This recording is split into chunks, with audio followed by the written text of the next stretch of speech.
మన భారతదేశపు 80వ స్వాతంత్ర దినోత్సవం సందర్భంగా ఈ కార్యక్రమానికి విచ్చేసిన గౌరవ పార్లమెంట్ సభ్యులకి, శాసనమండలి సభ్యులకి, వివిధ కార్పొరేషన్ల చైర్మన్లకి, పార్లమెంటేరియన్స్కి, డైరెక్టర్స్కి, జిల్లా కలెక్టర్ గారికి, జిల్లా ఎస్పీ గారికి, జిల్లా అధికారులకి, పోలీస్ అధికారులకు, కవాతులో పాల్గొనడానికి విచ్చేసిన బృందాలకు, మహిళా ప్రతినిధులకు, రైతులకు, కార్మికులకు, ఉపాధ్యాయులకు, విద్యార్థులకు, మీడియా మిత్రులకు, అలాగే కాకినాడ జిల్లా ప్రజలకి, రాష్ట్ర ప్రజలకి, భారతదేశ ప్రజలందరికీ మన స్వాతంత్ర దినోత్సవ శుభాకాంక్షలు తెలియజేసుకుంటున్నాం. ఈ తీర ప్రాంతం నుంచి జాతీయ పతాకం సాక్షిగా మన స్వాతంత్రాన్ని స్మరించుకుంటున్న ఈరోజు ఎంతో ప్రత్యేకమైనది. 80 సంవత్సరాల అంటే దాదాపు 8 దశాబ్దాల భారత ప్రయాణం. ఒక తరం స్వాతంత్రం కోసం పోరాడింది, ఒక తరం ఆ స్వాతంత్రాన్ని కాపాడింది, మరో తరం దేశ నిర్మాణానికి పునాదులు వేసింది. ఇప్పుడు భారతదేశం మరింత బలమైన, సమర్థవంతమైన, స్వయం సమృద్ధి కలిగిన దేశంగా ప్రపంచానికి నాయకత్వం వహించే దిశగా అడుగులు వేస్తున్న తరుణంలో ఆ మహత్తర ప్రయాణాన్ని మరింత వేగంగా, మరింత గొప్పగా ముందుకు తీసుకెళ్లే బాధ్యత అన్ని తరాల మీద ఉంది, ప్రత్యేకించి కొత్త తరం మీద ఉంది. ఈ సంవత్సరం మన స్వాతంత్ర దినోత్సవానికి మరో చారిత్రాత్మక ప్రత్యేకత ఉంది.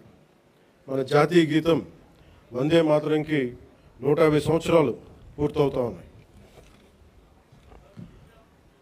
స్వాతంత్ర సమరయోధులు కష్టాలు, వారి త్యాగాలు ఫలితంగా మనకు లభించిన స్వాతంత్రాన్ని కేవలం ఒక చారిత్రక ఘట్టంగా గుర్తు చేసుకోవడం కాదు, స్వాతంత్రాన్ని అర్థం కల్పించే బాధ్యతను కూడా మనం గుర్తు చేసుకోవాలి.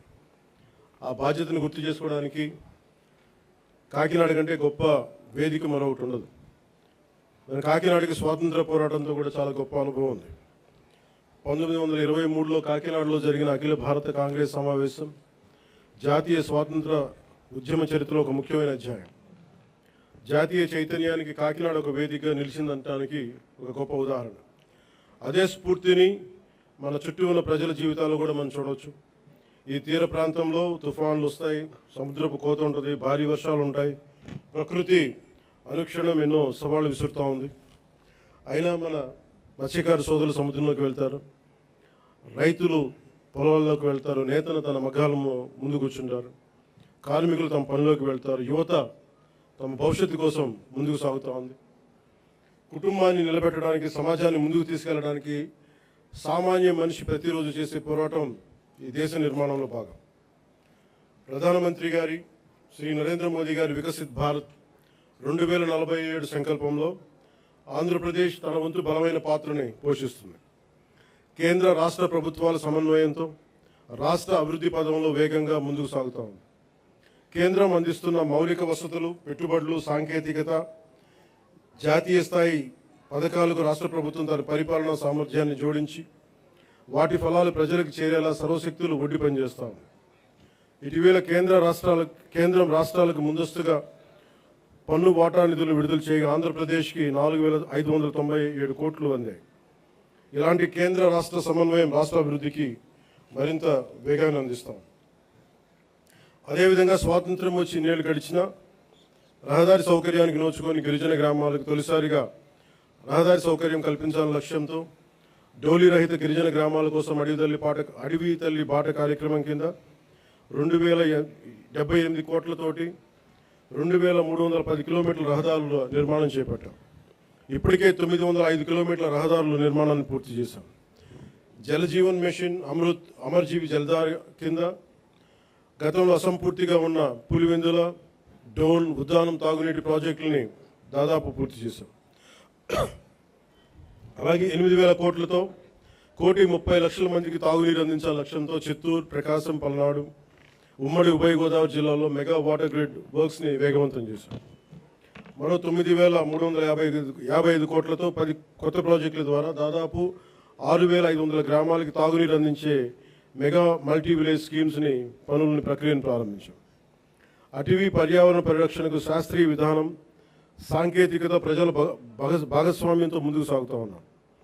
రాష్ట్రంలో పచ్చదనాన్ని 50% పెంచే లక్ష్యంతో ఈ సంవత్సరం 10 కోట్ల దేశవాళీ మొక్కల్ని పెంచే ప్రణాళికతో పాటు 74 నగర వనాలని అభివృద్ధి చేశాం. అలాగే దాదాపు 3 కోట్ల సీడ్ బాల్స్ని తయారు చేసి వాటి విస్తరణ కార్యక్రమాన్ని ప్రారంభించాం. వేల హెక్టార్లలో మడ అడవులను సంరక్షించడం ద్వారా దేశంలో 2వ స్థానాన్ని సాధించాం. గ్రేట్ గ్రీన్ వాల్ ద్వారా తీర ప్రాంతాల రక్షణ కూడా చర్యలు చేపట్టాం. మానవ వన్యప్రాణి సంఘర్షణ తగ్గించేందుకు హనుమాన్ అనే కార్యక్రమాన్ని తీసుకొచ్చి 100కి పైగా వాహనాలతో అత్యవసర స్పందన వ్యవస్థను ఏర్పాటు చేశాం. కుంకి ఏనుగుల ద్వారా 15కు పైగా ఆపరేషన్లు విజయవంతంగా నిర్వహించాం. ఎర్రచందనం అక్రమ రవాణాపై కఠిన చర్యలు తీసుకుంటూ దాదాపు 100 మెట్రిక్ టన్నుల ఎర్రచందనాన్ని స్వాధీనం చేసుకుని 242 కేసులను నమోదు చేసి 494 మందిని అరెస్ట్ చేయడం జరిగింది. కేసులో 95% కన్విక్షన్ రేట్ సాధించగలిగాం. అటవీ భూ ఆక్రమణ చర్యలు తీసుకొని దాదాపు 10,506 హెక్టార్ల అటవీ భూమిని తిరిగి ఎన్డీఏ ప్రభుత్వం స్వాధీనం చేసుకుంది.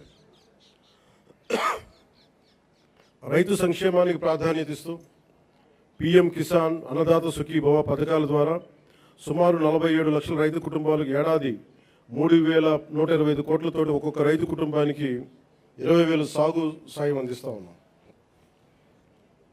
ఆదాయ పౌర సరఫరాల శాఖ ద్వారా రైతులు పండించిన ధాన్యాన్ని మద్దతు ధరకు కొనుగోలు చేశాం. గత ఖరీఫ్ సీజన్లో 1.82 కోటి 82 లక్షల మంది రైతుల నుంచి 48.70 లక్షల మెట్రిక్ టన్నుల ధాన్యాన్ని కొనుగోలు చేశాం. కొనుగోలు చేసిన ధాన్యానికి సంబంధించిన 11,556 కోట్లని 48 గంటల్లోనే రైతుల ఖాతాల్లో జమ చేయిస్తాం. రబీ సీజన్లో మరో 6,037 కోట్ల విలువైన ధాన్యాన్ని సేకరించాం. గతంలో అగ్రికల్చర్ మార్కెటింగ్ కమిటీల ద్వారా రైతుల నుంచి సెస్ వసూలు చేసిన ఆ నిధుల్ని చాలా అవసరమైన డొంక రోడ్ల నిర్మాణానికి గత ప్రభుత్వం వినియోగించలేదు. కానీ కూటమి ప్రభుత్వం వీబీ జీరాంజీ పథకం ద్వారా 10,000 కిలోమీటర్ల డొంక రోడ్ల నిర్మాణానికి శ్రీకారం చుట్టబోతూ ఉంది. అలాగే నేతన్న భరోసా ద్వారా చేనేత కార్మికులకు, మత్స్యకార సేవల పథకం ద్వారా మన పథకాల ద్వారా మత్స్యకారులకు అండగా నిలుస్తున్నాం. సంక్షేమం ద్వారా ప్రజలకు ఈరోజు భరోసా కల్పిస్తున్నాం. అభివృద్ధి ద్వారా రేపటి అవకాశాలు నిర్మిస్తా ఉన్నాం. గౌరవ ముఖ్యమంత్రి శ్రీ నారా చంద్రబాబు నాయుడు గారి నాయకత్వంలో రాష్ట్ర రాజధాని అమరావతిని అభివృద్ధి చేస్తున్నాం. రాష్ట్రం పెట్టుబడులు ముందుకు వస్తూ ఉన్నాయి. రాష్ట్ర జీవనాడైన పోలవరం కొత్త ప్రాజెక్టుని శరవేగంగా పూర్తి చేసుకుంటా ఉన్నాం.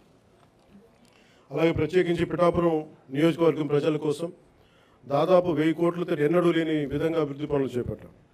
ఇందులో Uppada sea production wall, roads, drains, తాగునీటి వస్తువులు, రైల్వే ఓవర్ బ్రిడ్జ్, రైల్వే స్టేషన్ల ఆధునీకరణ, 100 పడకల ఆసుపత్రి, దేవాలయాల అభివృద్ధి, నగరవనం, చెరువుల పునరుద్ధరణ వంటి కీలక పనులు ఉన్నాయి. పల్లె పండుగ, వీబీ జీరాంజీ వంటి కార్యక్రమాలతో పిఠాపురం అభివృద్ధికి మరింత వేగంగా తీసుకొచ్చాం. నేటి యువతతోటి మాట్లాడటం అంటే రేపటి భారతదేశంతో మాట్లాడటం. అందుకు మీతోటి కొన్ని మాటలు పంచుకోవాలనుకుంటాం.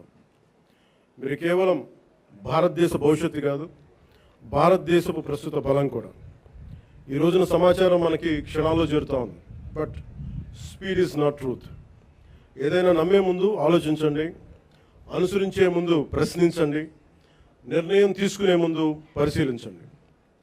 మన రాజ్యాంగ ప్రాథమిక విధుల్లో article 51 clause A sub clause H కూడా ప్రతి పౌరుడు శాస్త్రీయ మానవతా పరిశీలన సంస్కరణ దృక్పథాలను, scientific temper, humanism, enquiry and reforms పెంపొందించుకోవాలని చాటి చెప్తూ ఉంటుంది. మనందరికీ మన అభిప్రాయాన్ని స్వేచ్ఛగా వ్యక్తం చేసే హక్కు ఉంది. అది మన ప్రజాస్వామ్యానికి చాలా గొప్ప బలం. కానీ ఆ స్వేచ్ఛని ఇతరులను దూషించడానికి, తప్పుడు సమాచారం వ్యాప్తి చేయడానికి ఉపయోగించకూడదు.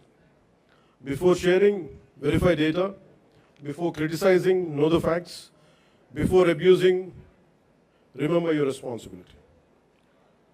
బలమైన ప్రజాస్వామ్యానికి మనకు కావాల్సింది బ్లైండ్ ఫాలోవర్స్ కాదు, ఇన్ఫార్మ్డ్ సిటిజన్స్ చాలా అవసరం. మీ చేతుల్లో మొబైల్ ఉంది, టెక్నాలజీ ఉంది, ఇన్ఫర్మేషన్ ఉంది, ఓటు ఉంది, టాలెంట్ ఉంది. కానీ అన్నిటికంటే ముఖ్యంగా మీ చేతిలో మీ భవిష్యత్తు ఉంది, దేశ భవిష్యత్తు ఉంది. ప్రతి తరం తన కాలానికి ఒక బాధ్యతని మోస్తుంది. స్వాతంత్ర ఉద్యమంలో ఒక భగత్ సింగ్, చంద్రశేఖర్ ఆజాద్, నేతాజీ వంటి యువకుల స్ఫూర్తితోటి ఆ రోజున దేశం కోసం త్యాగాలు చేశారు. స్వాతంత్రం వచ్చిన తర్వాత తరాలు దేశ నిర్మాణానికి పునాదులు వేశాయి. ఇప్పుడు ఆ జాతీయ నిర్మాణపు జ్యోతిని ముందుకు తీసుకువెళ్లాల్సిన అవసరం మన యువతది. మీరు ఈ దేశపు యువతది. మీ ఆలోచనలు స్వేచ్ఛగా ఉండాలి, అన్యాయంపై అసహనం ఉండాలి, మార్పు తీసుకురావాలని తపన ఉండాలి. ప్రభుత్వాన్ని ప్రశ్నించండి, విధానాలను విమర్శించండి, నిరసన తెలియజేయండి. కానీ మీ కోపాన్ని విధ్వంసంగా కాకుండా నిర్మాణాత్మక శక్తిగా మార్చండి. పోరాడే సమస్యలు నిజమైనవే కావచ్చు, కానీ వాటిని ఎవరు ఏ దిశలోకి తీసుకువెళ్తున్నారనేది ఆలోచించాలి. వ్యవస్థలో తప్పుంటే వ్యవస్థని ధ్వంసం చేయడం కాదు, వ్యవస్థని సరిచేయడం అంటే మనకు లక్ష్యం కావాలి. నేను కూడా ప్రజా సమస్యల కోసం అనేక ఉద్యమాలు చేశాను, కానీ ఎక్కడా కూడా ప్రజల ఆస్తుల్ని ధ్వంసం చేయడం కానీ, హింసకి దారి తీయడం కానీ, సమాజాన్ని విభజించడం ఎప్పుడు మార్పుకి మార్గం కాదనే ఆలోచన ఎప్పుడు దృష్టిలో పెట్టుకొని ఉద్యమాలు చేశాం.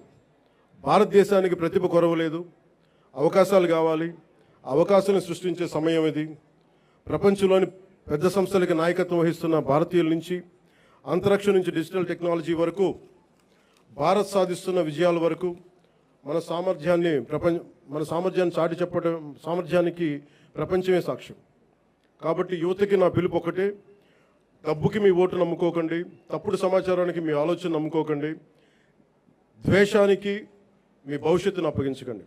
ప్రశ్నించే యువత కావాలి, పరిష్కారం చూపే యువత కావాలి, అవకాశాలు సృష్టించే యువత కావాలి, భారతదేశాన్ని నడిపించే యువత కావాలి.